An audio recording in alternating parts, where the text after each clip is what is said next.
बच्चों का हक एंसेस्ट्रल प्रॉपर्टी पे होता है या सेल्फ एक्वायर्ड प्रॉपर्टी पे होता है?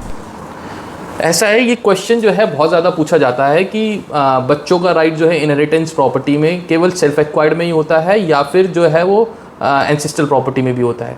देखिए, सेल्फ एक्वायर्ड प्रॉपर्टी अपनी लाइफ टाइम में आदमी खुद अपने पैसे कमा के करता है, यानी खुद सेल्फ एक्वायर्ड करता है।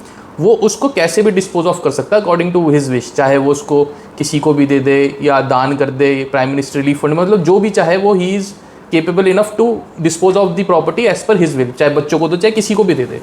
पर अगर एंसेस्ट्रल प्रॉपर्टी है तो यस, वो as per Hindu succession act devolve होगी और उसमें बाय वर्च्यू ऑफ इनहेरिटेंस यानी पैदा होते ही बच्चे का हक जो है उसमें आ जाता है। तो इस मिसकंसेप्शन को हटाएं, पहले फाइंड आउट करें whether the property has been self acquired by the person और नॉट, और it has been the property has been inherited from the forefathers of the person.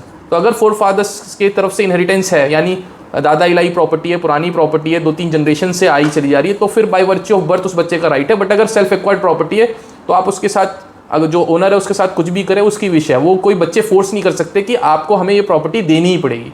तो ये एक मिसकंसेप्शन जो है दूर करनी चाहिए।